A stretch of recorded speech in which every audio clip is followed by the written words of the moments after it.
नमस्कार दोस्तों, मैं दीपक शुक्ला आपका स्वागत करता हूं आपके अपने YouTube channel A to Z banking information पर। दोस्तों, आज के वीडियो में हम जानकारी देंगे कि जो लोग अपने KCC की लिमिट को बढ़वाना चाहते हैं, यानी जिनका पहले से KCC लोन चल रहा है लेकिन उनकी लिमिट कम है, वो लोग अपनी लिमिट को अगर बढ़वाना चाहते हैं तो किस तरह से बढ़वा सकते हैं। वहीं जो लोग नया KCC लोन लेना चाहते हैं, यानी नया किसान क्रेडिट कार्ड का लोन प्राप्त करना चाहते हैं लेकिन उनके पास ज़मीन कम है, वो ज़्यादा KCC लोन चाहते हैं, तो उन्हें किस तरह से ज़्यादा KCC लोन मिलने वाला है। दोस्तों, आज के इस वीडियो में हम आपको एक ऐसा लीगल तरीका बताने वाले हैं जिससे आपको 1 बीघे पर लगभग 1 लाख रुपए का KCC लोन मिल सकता है। जी हाँ दोस्तों, 1 हेक्टेयर पर आपको लगभग 3.5 से 4 लाख रुपए का KCC लोन मिल सकता है। तो अगर आपको अपनी लिमिट बढ़वानी है तो भी आप इस तरह से प्राप्त कर सकते हैं। वहीं अगर नया KCC आपको बनवाना है तब भी आप 3.5 से 4 लाख रुपए प्रति हेक्टेयर की दर से KCC लोन प्राप्त कर सकते हैं। दोस्तों, वीडियो में आगे बढ़ें, आप लोगों को पूरा प्रोसेस बताएं, पूरी जानकारी विस्तार से दें। उससे पहले आप सभी से एक छोटी सी रिक्वेस्ट है, वीडियो बहुत ही इंटरेस्टिंग होने वाला है, वीडियो को अभी से एक लाइक कर दीजिएगा। साथ ही चैनल पर नए हैं, पहली बार आए हैं तो चैनल को सब्सक्राइब करके बेल आइकन को प्रेस कर लीजिएगा ताकि जैसे हम इस तरह का कोई भी दूसरा वीडियो अपलोड करें तो उसका नोटिफिकेशन आपको सबसे पहले मिले। चलिए शुरू कर लेते हैं। दोस्तों, KCC यानी किसान क्रेडिट कार्ड का लोन इतना सस्ता होता है, इसी वजह से सभी किसान अधिक से अधिक KCC लोन प्राप्त करना चाहते हैं। उनके पास ज़मीन कम है लेकिन उन्हें ज़रूरत ज़्यादा पैसे की है, तो वो चाहते हैं कि हमें KCC लोन ज़्यादा से ज़्यादा मिल जाए जिससे हमारा काम हो जाए, हमारी ज़रूरत पूरी हो जाए। लेकिन होता क्या है, ज़्यादातर किसानों के पास ज़मीन काफ़ी कम होती है और उस दशा में बैंक उन्हें ज़्यादा KCC लोन नहीं देता, क्योंकि KCC लोन आपकी जो फसल होती है, आपके खेत में जो फसलें लगाई जाती हैं उनको बनाने के लिए, उन फसलों को तैयार करने के लिए, उनमें खाद बीज के लिए ही आपको KCC के माध्यम से पैसा दिया जाता है। इसमें यह नहीं होता है कि आपकी ज़मीन आबादी के नज़दीक है, सड़क के किनारे है, उसकी वैल्यू बहुत अधिक है, इससे कोई लेना देना बैंक को नहीं होता है। आप अपने खेत में क्या फसल बोते हैं और उन फसल में क्या लागत आती है, उसी पर डिपेंड करता है कि आपको कितना KCC लोन मिलेगा। बैंक में एक स्केल ऑफ फाइनेंस होता है जो कि प्रतिवर्ष घटता बढ़ता रहता है, यानी फसल वित्तमान होता है, और उसमें लिखा होता है कि आपके क्षेत्र में जो फसल बोई जाती हैं उनकी इस वर्ष क्या लागत रहने वाली है, उसी का पैसा आपको दिया जाता है उसी के आधार पर। तो कुल मिलाकर के आप अपने खेत में जो भी फसलें बोते हैं उन्हीं का पैसा आपको बैंक देता है। अब किसान को आवश्यकता ज़्यादा पैसों की होती है, कभी उसे घर बनवाना है, कभी उसे शादी करना है, क्योंकि KCC लोन ही एक ऐसा लोन है जो किसान के लिए सबसे सस्ता लोन होता है। तो किसान चाहता है कि हमारी ज़रूरत का पैसा अगर हमें KCC से मिल जाए तो हमें कोई दूसरा लोन न लेना पड़े, क्योंकि दूसरे लोन बहुत महंगे होते हैं। तो इस वजह से आज हम आपको एक ऐसा तरीका बताने वाले हैं कि आपको कम ज़मीन पर ज़्यादा KCC लोन कैसे मिल सकता है। चाहे आपका पुराना KCC चल रहा हो, आप उसे बंद कर दीजिए, नए सिरे से आप दोबारा बनवाइए, तब भी आपकी लिमिट बढ़ जाएगी। या फिर आप नया KCC बनवाना चाहते हैं, फ्रेश KCC पहली बार बनवाना चाहते हैं, तब भी आपकी KCC की लिमिट बढ़ जाएगी। आप ये मान के चलिए, अगर आपका KCC अभी तक 50,000 रुपये का था तो निश्चित रूप से इस वीडियो के देखने के बाद आप अपना KCC 1 लाख रुपए का बनवा पाएंगे उतनी ही ज़मीन पर। तो दोस्तों, आपको क्या करना है वो मैं आपको बता देता हूँ। जब भी आप अपने KCC यानी किसान क्रेडिट कार्ड लोन लेने के लिए जो डॉक्यूमेंट आप तैयार करते हैं, उसमें जब आप लेखपाल के पास जाएँ खसरा बनवाने, खसरा वो डॉक्यूमेंट होता है जिसमें फसल चक्र लिखा होता है, लेखपाल महोदय हाथ से बना करके आपको देते हैं। उसमें वो लिख देते हैं कि आप अपने खेत में कौन कौन सी फसलें बोते हैं। सामान्यतः वो आपके खसरे में 2 ही फसल लिखते हैं, एक रबी की और एक खरीफ की। रबी सीजन में ये फसल होती है, खरीफ सीजन में ये फसल होती है। लेकिन आपको क्या ध्यान रखना है, आपको फसलें लिखवाते समय कि आपको 3 फसलें अपने खसरे में लिखवानी है। ये कोई फ्रॉड नहीं है। बहुत सारे किसान एक साल में 3 फसलें तैयार करते हैं, 3 फसलें बोते हैं। रबी में अलग फसल लगाते हैं, खरीफ में अलग फसल लगाते हैं और एक फसल वो जायद में लेते हैं। यानी जब उनका गेहूं कट जाता है या फिर रबी की जो भी फसल होती है, जब वो तैयार हो जाती है तो उसके बाद खरीफ की फसल लगाने में काफ़ी टाइम रहता है, तो उस बीच में वो जायद की फसल को तैयार कर लेते हैं।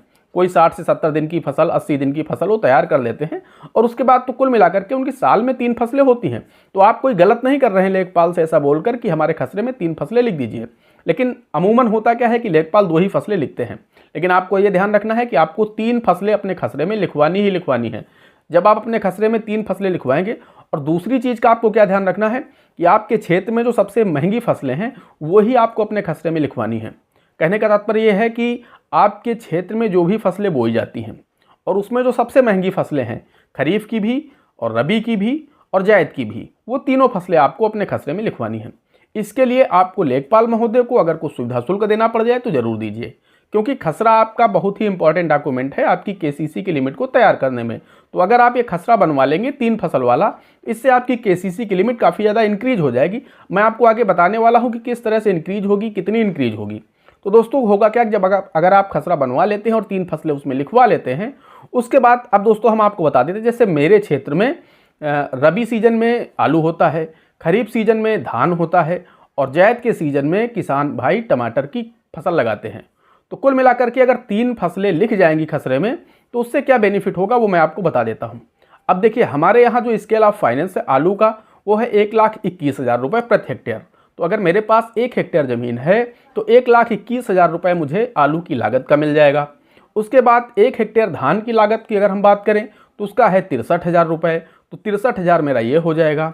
उसके बाद दोस्तों हम जायद में टमाटर की फसल लगाते, अगर मेरे खसरे में लिखी है तो बैंक को लोन भी करना होगा उस पर। तो टमाटर की जो स्केल ऑफ फाइनेंस है 1 हेक्टेयर का वो है 81,000 रुपये। तो कुल मिलाकर के अगर हम तीनों को जोड़ देते हैं तो ये लगभग 2,40,000 रुपये हो जाते हैं। यानी तीनों को हम जोड़ देंगे, रबी, खरीफ और जायद, तो लगभग 2,40,000 रुपये हो जाते हैं। उसके बाद दोस्तों हम आपको बताना चाहते हैं कि अब इसमें क्या होगा, बैंक आपको सीधे सीधे पूरा पैसा ये नहीं देता है, इसके साथ में बैंक आपको 10% देता है भंडारण के लिए, 20% बैंक आपको अपने पास से देता है घरेलू उपभोग के लिए, फसलों के उचित रख रखाव के लिए। तो ये 30% आपकी और बढ़ जाएगी लिमिट। इसका जब आप लगभग ये 2.5 लाख पहुंच रहा आपका, और 2.5 लाख का आप 30% बढ़ाएंगे तो ये 3 लाख को क्रॉस कर जाएगा, 3,40,000 के आसपास पहुंच जाएगी आपका ये टोटल जोड़ करके। उसके बाद दोस्तों आपको 3% बीमा का पैसा मिलता है कि आपके खेत में जो आप फसल बीमा कराते हैं या फिर किसान भाई अपना बीमा कराता है, तो उसलिए 3% आपकी जो टोटल लिमिट बनती है उसका 3% आपके बीमा का भी पैसा इसमें ऐड किया जाता है, इंश्योरेंस का। तो ये 10-12 हज़ार रुपये आपका ये बढ़ जाएगा 3% के हिसाब से। तो कुल मिलाकर के लगभग आपका 1 हेक्टेयर में 3.5 से 4 लाख रुपए के बीच में आपकी केसीसी की लिमिट बनकर के तैयार हो गई। ये दोस्तों मैं पहले साल की लिमिट की बात कर रहा हूँ। अब ये पहले साल की लिमिट आपकी अगर 3.5 लाख रुपए है, मान के चलिए आपकी पहले साल की लिमिट 3.5 लाख बन गई। अब सेकेंड ईयर उसमें 10% बढ़ेगा, जब 10% बढ़ेगा तो ये 35,000 रुपये हो रहे हैं। ये 35,000 बढ़ेंगे तो आपकी जो सेकेंड ईयर लिमिट होगी वो होगी 3,85,000 रुपये। इसी तरह से बढ़ते बढ़ते आपकी जो 5वें साल की लिमिट होगी वो लगभग 5 लाख रुपए होगी, और ज़मीन आपके पास सिर्फ 1 हेक्टेयर है। तो अगर आप इसका भाग देंगे कि अब 1 हेक्टेयर में 4 बीघे होते हैं हमारे यहाँ, आपके यहाँ कितने होते हैं मैं उसकी बात नहीं कर रहा हूँ। मेरे यहाँ जो 1 बीघा होता है वो 0.253 हेक्टेयर का होता है, यानी एक हेक्टेयर का 1/4 भाग। मेरे यहाँ 1 हेक्टेयर में 4 बीघे होते हैं, 20 बिस्वे का बीघा होता है। तो उस हिसाब से मैं आपको बता रहा हूँ। तो कुल मिलाकर के अगर 5 लाख रुपए लिमिट है मेरे 1 हेक्टेयर में, तो उसका अगर आप 4 से भाग दे देंगे तो 1 बीघे की लिमिट आएगी 1 लाख से 1.25 लाख रुपए। मैंने आपको वीडियो के स्टार्ट में ही बताया था कि जो मैं तरीका आपको बताने वाला हूं उससे आपकी केसीसी की लिमिट 1 बीघे पर 1 लाख रुपए के आसपास आप निकाल पाएंगे। तो 1 से 1.25 लाख के बीच में आपको केसीसी की लिमिट मिल जाएगी 1 बीघे ज़मीन पर। तो कुल मिलाकर के इस तरीके को आप अपना सकते हैं, और इस तरीके को अपना करके आप 1 बीघा ज़मीन पर भी 1 से 1.25 लाख रुपए बैंक से केसीसी के माध्यम से प्राप्त कर सकते हैं और अपनी ज़रूरतों को पूरा कर सकते हैं। कुल मिलाकर के केसीसी लोन इतना सस्ता होता है, इसी वजह से सभी किसान इसके लिए लालायित रहते हैं। आप सभी को पता है कि केसीसी में रुपए 3 लाख तक का केसीसी लोन आपको सिर्फ 4% की सालाना ब्याज दर पर मिल जाता है, जो कि अन्य आपको किसी भी स्कीम के माध्यम से नहीं मिल सकता। कुल मिलाकर के किसानों के लिए स्कीम है, तो किसानों को बहुत ही कम ब्याज दर पर केसीसी लोन दिया जाता है। दोस्तों आशा करते हैं आप लोगों को जानकारी पसंद आई होगी। अगर जानकारी पसंद आई हो तो प्लीज़ वीडियो को एक लाइक करिएगा। साथ ही चैनल पर नए हैं, चैनल पर पहली बार आए हैं तो चैनल को सब्सक्राइब करके बेल आइकन को भी प्रेस कर लीजिएगा, ताकि जैसे हम इस तरह का कोई भी दूसरा वीडियो अपलोड करें तो उसका नोटिफिकेशन आपको सबसे पहले मिले। दोस्तों आज के वीडियो में इतना ही, मिलते हैं अगले वीडियो में किसी अगले इंटरेस्टिंग टॉपिक के साथ। तब तक के लिए जय हिंद, जय भारत।